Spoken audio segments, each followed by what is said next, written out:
Halo semuanya, kembali lagi di Gerobak Ilmu, tempat mencari ilmu dimanapun dan kapanpun. Hari ini kita akan membahas namanya rumus sum ifs, yaitu rumus yang digunakan untuk menjumlahkan suatu data dari beberapa kriteria. Apa sih perbedaannya sum if dengan sum ifs? Sum if yang waktu lalu kita pernah bahas yaitu menjumlahkan suatu data dengan satu kriteria saja. Akan tetapi kalau misalnya ada 2 sampai lebih kriteria, memakai rumus sum if itu tidak bisa. Nah, disinilah fungsinya rumus sum ifs. Dia bisa menjumlahkan suatu data dengan beberapa kriteria sekaligus. Nah, di sini kita punya contoh soal, yaitu laporan detail penjualan. Biasanya laporan detail penjualan ini diminta oleh manajemen perusahaan ke sales admin. Nah, sales admin akan mengolah data laporan detail penjualan ke dalam laporan penjualan per kategori. Misalnya di sini pengen tahu penjualan toko Citra, penjualan notebooknya berapa sih, spare partnya berapa sih. Nah, di sini kriterianya kan ada 2, yaitu nama toko dan kategori barang. Inilah fungsinya untuk menggunakan rumus sum ifs. Kalau sum if dia tidak bisa menghitungnya. Nah, kita langsung aja mulai untuk coba rumus sum ifs-nya, yaitu kita ketik aja sama dengan sum ifs buka kurung. Nah, di sini ada sum range. Di keterangannya ada sum range. Sum range-nya adalah range yang kita pengen total.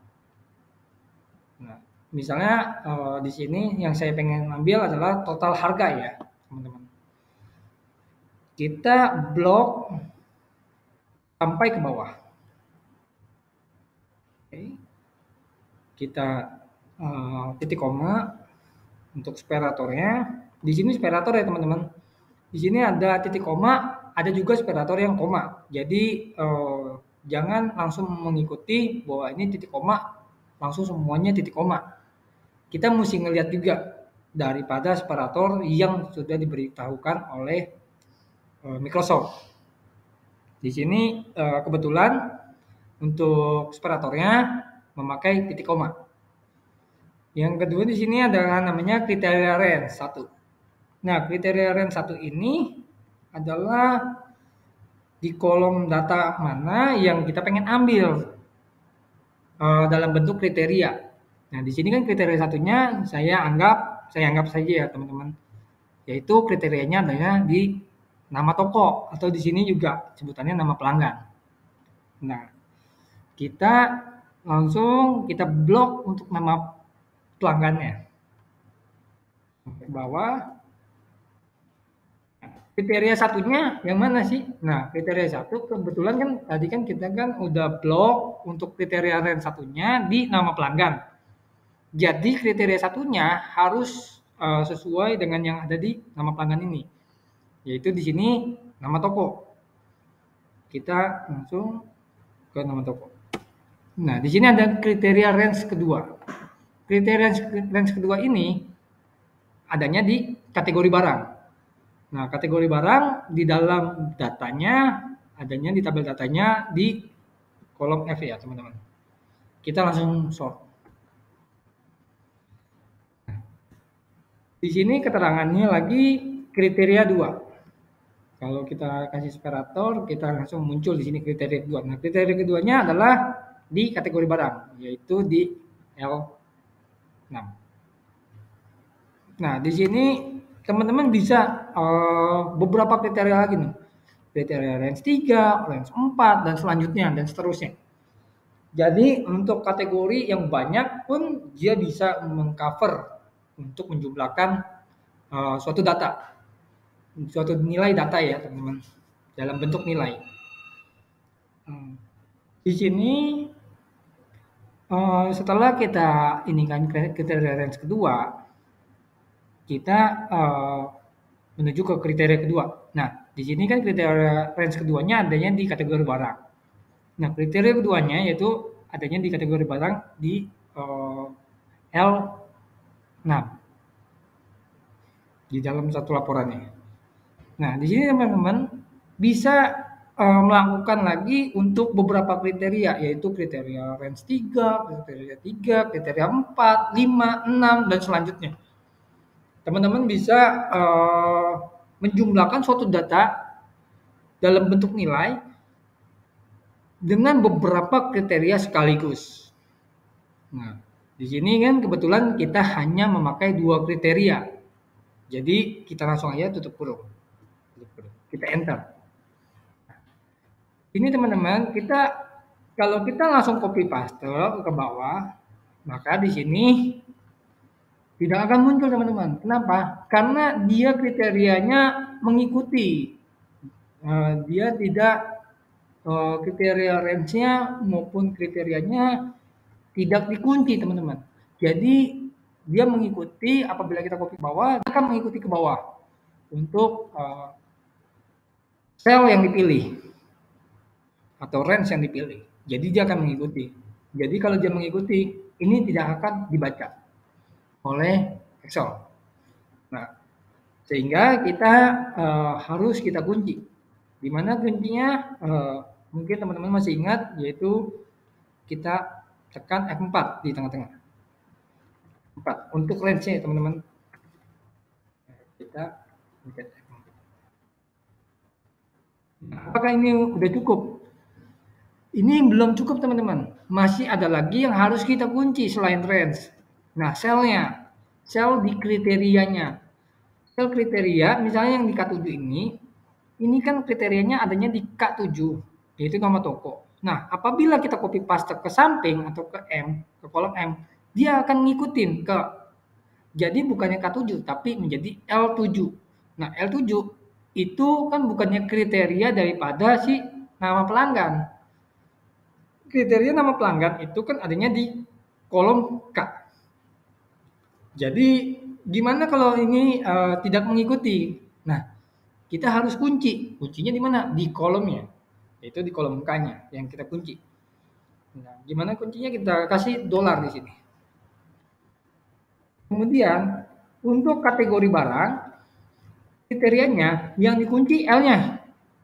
Bukan, teman-teman. Bukan L-nya, tapi di row 6-nya. Karena apa, teman-teman? Dia tidak boleh turun ke bawah, tapi dia boleh ke samping. Kan kalau tadi di nama toko, dia tidak boleh ke samping. Tapi dia boleh turun ke bawah. Kenapa? Karena kriterianya nama toko dalam bentuk kolom. Sedangkan kategori barang kriterianya dalam bentuk row. Jadi kalau dalam bentuk row, yang kita kunci adalah row-nya. Di 6. Sehingga dia akan mengunci di kriteria kategori barang di row ke-6. Sehingga kalau kita copy paste ke bawah, dia tidak akan ikut. Tapi kalau kita copy paste ke samping, dia akan ikut. Misalnya di sini notebook, nanti spare part. Nah, kita coba kita enter. Kita enter dan hasilnya kita sudah dapat. Kita paste, kita muncul, coba kita paste ke samping. Oke, udah muncul. Nah, kita coba. Nah, maka muncul seperti ini. Coba kita tes ya teman-teman. Apakah rumus ini sudah benar-benar berjalan? Yaitu di sini saya sudah filter. Coba saya filter. Kita cari di toko Citra. Nah, di toko Citra dengan kategori notebook. Nah, di sini total harganya 82.100.000. Kita coba. Nah, ini sudah benar ya teman-teman, 82.100.000. Coba kita lihat spare part. Nah, spare part di sini 27.200.000. Kita coba untuk spare part. 27.200.000. Sudah oke teman-teman. Berarti rumus kita sudah berjalan. Sudah oke, sudah nggak ada kesalahan. Kita coba untuk clearkan kembali. Nah, di sini untuk total, teman-teman bisa menggunakan rumus sum ya teman-teman. Nah, untuk total yang di samping, ini teman-teman bisa menggunakan penjumlahan biasa. Ini tambah ini. Atau juga bisa memakai sum. Nah, hasilnya dapatnya seperti ini teman-teman. Kita tes totalnya 1.163.000.000. Nah, ini udah pas teman-teman, 1.163.000.000. Sekian dari pembelajaran kali ini, mungkin akan bermanfaat bagi teman-teman, terutama teman-teman yang bekerja menjadi sales admin, atau juga teman-teman mungkin ada namanya tes admin ya, untuk menjadi sales admin. Bagaimana nanti ada soal yang mirip-mirip seperti ini, yang ada laporan detailnya, tetapi disuruh menjumlahkan daripada kriteria kategori-kategori barang tertentu. Cukup sekian video tutorial kali ini. Semoga bisa bermanfaat untuk teman-teman semua. Jika kalian suka dengan konten-konten ini, bisa di-like, subscribe, dan share ke teman-teman kalian agar kita bisa sama-sama belajar. Jika ada pertanyaan, kalian boleh banget untuk tulis di kolom komentar seputar Excel atau kesulitan pada Excel ketika kalian bekerja. Sekian dari saya and see you on the next video.